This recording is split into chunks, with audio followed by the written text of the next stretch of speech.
Well, good evening. Hey, Rich. We Hey! are live all across the Woo! YouTubeage and the Facebook because I just wanted to thank people personally as easily as I could for all of the amazing donations that I've had come in recently. And I thought, what better way to do that than to do it with my best mate, co-presenter, main man, Hargrave Media. What's Hello. happening, Rich? Well, it's hot and sunny in the southwest, and enjoying the weather at the minute. It's just far too hot. What's it been like out on the ocean waves? Well, it's been absolutely boiling hot today. It was like just sun but cream, stop my burn, hat on, hide under the shade as much as I possibly could. But this morning, I can't believe it. I started off, there's like 22 knots of wind blowing at me. It was jeans, jumper, had my waterproofs on, just because waves coming and splashing me. And then this afternoon, suddenly the wind stopped, and I believe it's as hot up here in Scotland. The folks at home can see, no, they can't, they're there. I probably need to zoom into that a little bit. But I Yeah. am in Fort William, Corpach. Yes. Over there. Yes. I'll Okay. zoom in on that now I while you're. think I could just about see you on the one of those dots on there. So I yeah, am one of those I, dots. This is true. I am using the AIS um, vessel finder on my phone to keep a track on goings on, and and you're there. And you've also got a nice picture now on the app if you're using that, Oh, this is the true. marine traffic app. You'll see a nice picture of I the boat. managed to make So that smaller then instead of bigger. oh no, you There's a need to plus be button. doing it the There's a opposite plus way button. around. Yeah, brilliant. So so we've had yesterday, was it yesterday, day before yesterday, the most amazingly strong winds down here. In Did you? fact, it's so hot you have to have the window open because you can't sleep at night. And then it's so windy that all the curtains and the blinds and the whole house is shaking around. And when I woke up in the morning, I came down. There's loads of moss on the floor, so that shows you how much wind has been hitting the roof and like banging those tiles and getting all the moss off the roof. So yes, it's been really hot, really sticky, really windy, and I think half of Devon's got a hosepipe ban at the minute. I think we're all right in Plymouth for a while, but yeah, that's what it's been like here. And you think being out on the ocean, you've got a nice cool breeze blowing, you're sitting there, chilling out, sailing along, not a care in the world. Is that what it's really like? Oh, I've had a few more than not a care. I've definitely had a few cares. And the wind, it depends which way you're going. If you're going Mm, into the wind, beating like as close as you can, usually about 40 degrees to the wind, it's yeah. just in your face, just constantly, and it's horrible because you're making Mm, speed as well as having wind blowing at you. But if you've got the cruising chute up and you're going with the wind, then that is very just nice. lovely. There's no Mm, wind. It's really strange feeling, and we call it apparent wind as opposed to oh, true wind. And I've got a dial that tells me, those have been watching the videos, the left hand dial is what it's true wind. Yeah, that's right. mm, And the computer over here just does things. So I can be going along at 10 mile an hour into 15 mile an hour wind, and it doesn't add them together or take them apart. It tells me the truth, supposedly. Although I'm always a little suspicious about it. The wind last night, I got woken up at 7 o'clock this morning with the wind bouncing the boat and the waves, and I just think, oh, this is getting a little bit too much. mm. I just need to turn my microphone down. I just realised it's going bright red. Oh, that I sounds all right probably to me. shouldn't do all of the operations, and I went too quiet then, didn't I? There we go. So all of this wind just, I was like, oh no, because then I'm concerned that I'm going to drag on my anchor, because if the too much, anyway, thankfully I didn't. It was a lovely surprise this morning. And the last couple of days, I have to say hello to the owners of the island that I've been on. Eileen Balagowan, I think it's called. Actually, people own the island. People own the island, Rich. I rowed ashore and I saw these two people on the beach having a glass of wine. And I thought, oh, tourists, maybe they have a boat on the other side of the island and they've just found the sunny side. And then I saw they had a quad bike with them. And it's just like, is this your island? Like, yes. Really? Yes. Was you trespassing? Well, there is a thing in Scotland, it's called the right to roam. But basically, I was in their back garden. You're allowed to anchor, and they don't mind you anchoring. They don't. They're really nice. But I think it's just polite, if you're going to go and play in someone's back garden, that you say hello to them or introduce yourself. So I'm glad I bumped into them. That was good. Yeah. I've just remembered a funny story I was told yesterday about a cruising shoot and sailing, which I'll tell you. I'll tell you about it now, actually, because I was going to leave it and leave in fact, suspense. I'm going to push a button and you can tell everybody. Oh, go on then. So I was up having a barbecue in the heat with my friend Callum up the road, and his father, who's over from mother and father over from New Zealand, and they were telling me about a sailing episode where they had just got married and they were out on this sailing boat with someone who wasn't a competent sailor, and they got the cruising chute up and going along at sort of 8 to 10 knots, loving the speed, and the owner of the boat got into the dinghy at the back and he wanted to take a photograph of the boat going along really fast, so he let himself out on a rope and got his camera ready and the rope came undone from the boat, so you got two novices going along at 8 to 10 knots and a guy on a rowing boat trying to catch them. Oh my goodness. It was quite funny, but the story was horrendously funny. And they had to work out how to stop the sails so the guy could row and catch up, but there you go. So don't go out on your dinghy to take a photograph of your boat going along at high speed. Certainly not on my own. No.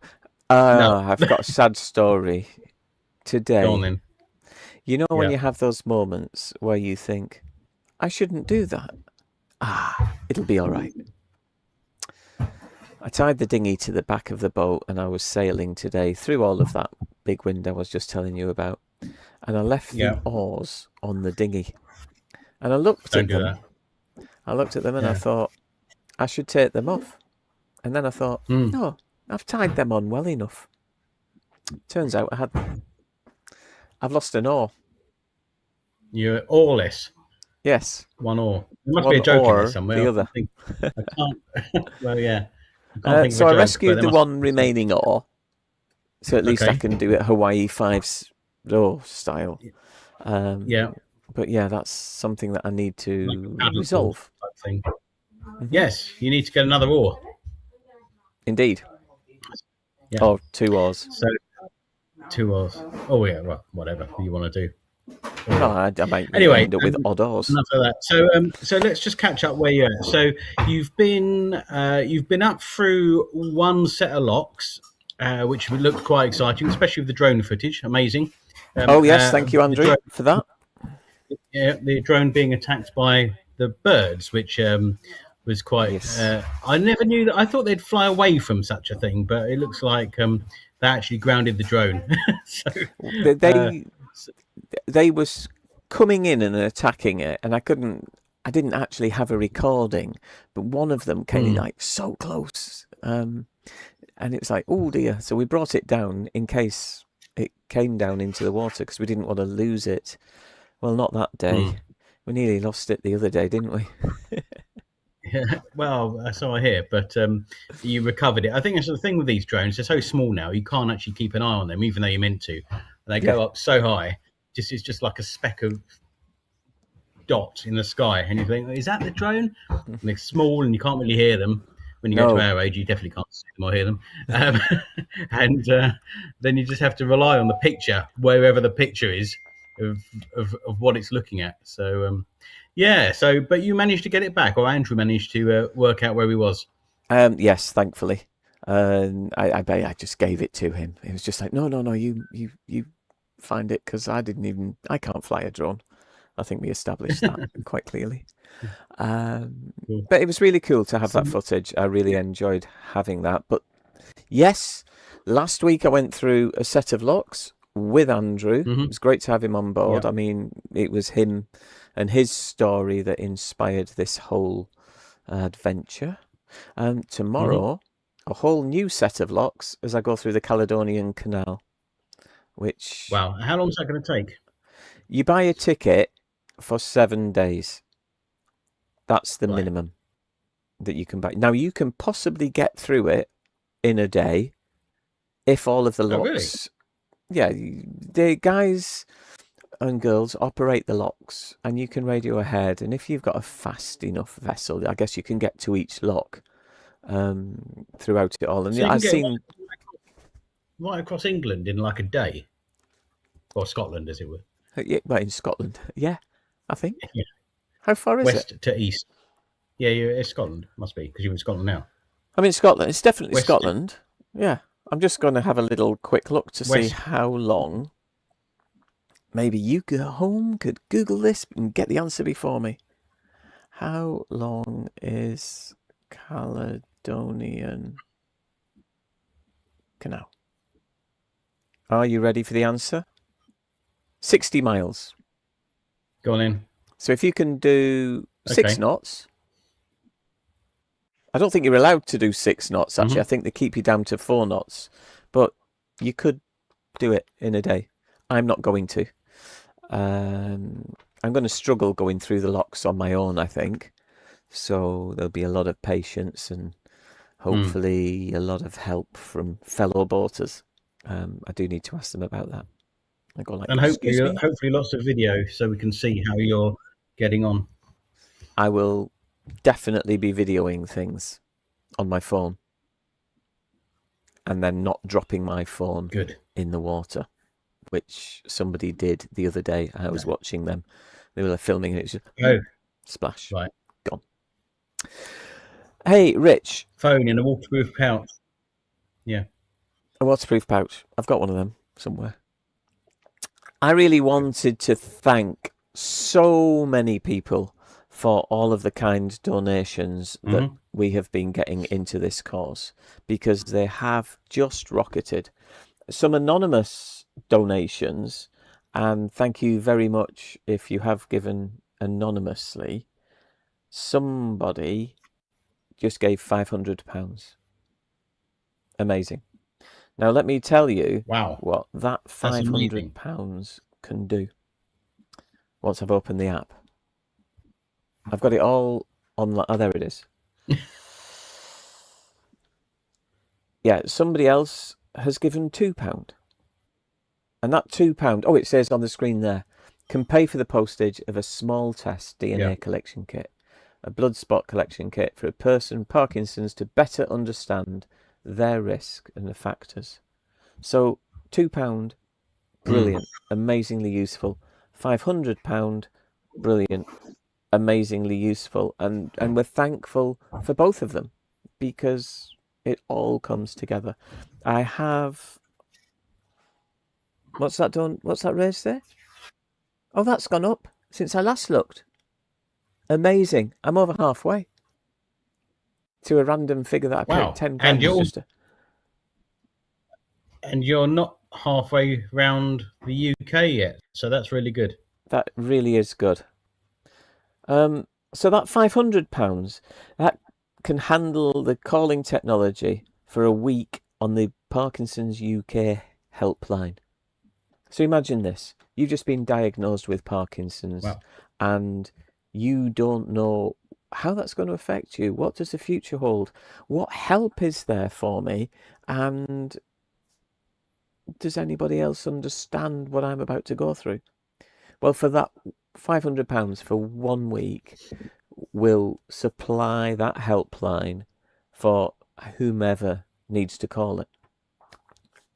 I'm just so thankful to everybody that's donated. I really, truly am.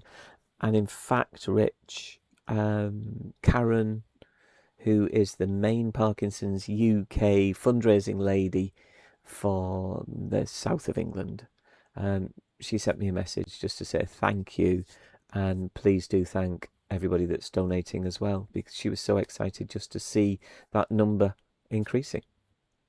It's wonderful.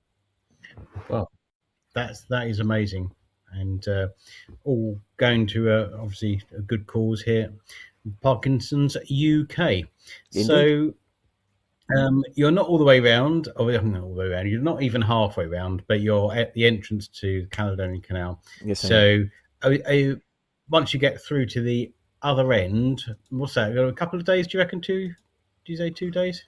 Do you I reckon? think I'm going. It's anything up to 7 that you're allowed when you buy a license to transit through, and they have given me a 50% discount, which is very, Ideal. very good. It's really nice of them. So it's like 200 and odd quid for me to get my boat through. I'm footing the bill for that, by the way. This is not coming out of the donations. So that is, I wanted to do the canal. I'm paying for the canal. You're not. Is that okay? I think that's okay, as long as you're paying. Yes. So are you gonna? So do you get tourists coming up to see the boats going through? So what I'm getting at is they'll see your QR code on the sail. So I'm guessing if the front sail's up a little bit, just so your QR code's up, people will be able to see, take a photograph. You never know, by the time you get to the other end, you might have raised a bit more and a bit more awareness about Parkinson's UK. Exactly. So it's not just you wonderful people watching YouTube that are donating. So the QR code on the sail is really working well. And the great thing is you do get to meet with other boaters, especially in the locks. They see the QR code. I always have the flags up as well, because you don't sail much through the canals. On Loch Ness I will sail, maybe. I've got to take the banners down. Watch out for the monster. Yes, no monsters are allowed to eat my boat.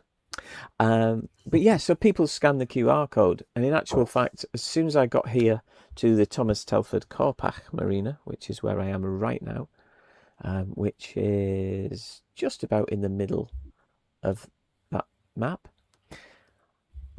somebody asked what it was. I hadn't put the banner up yet. I put my Parkinson's banner, and they was like, well, actually my auntie has got Parkinson's, and popped a tenner into the collection tin that I have. That hangs on the boat. Somebody else saw the QR code, said I don't have any cash, scanned it, and made a donation straight away. And that is so exciting. Have you got the QR code here on the? Have I got the QR code? Template? It's a good question. I was just thinking, those people with phones like me here, you can get your phone up and just like scan it. But also you can do the gofund.me/hall.moon.turn at the bottom, which is a bit of a faff typing all that in. It is a bit of a faff. It's worth it. It's worth it. Do you know what, Rich? You haven't done it, have you? No, hang on. This isn't going to work. I know it's not going to work. Here's Linda. We're live on YouTube. Can't open shortcut. Original file has been deleted. You missed the star of the show. Oh, Linda's lovely. Richard's wife, everybody. Had a guest appearance all of a sudden. I saw a boat called Linda. Just put the kettle on. Yeah. Well, I think that's all we've got time for, because we've lovely, great name. I forgot to record this, so I don't know how long we've been going, Rich. And you've just dropped off? No. Oh. You Well, there? that's all right. I've still got 15% back. Anyway, yes, let's catch up a bit later. Amazing. Thank you, Rich, for joining me and just helping me waffle. And oh, he's gone. Look, he's frozen. And thank you for watching and for donating. I'm going to press this button and say goodbye. Goodbye.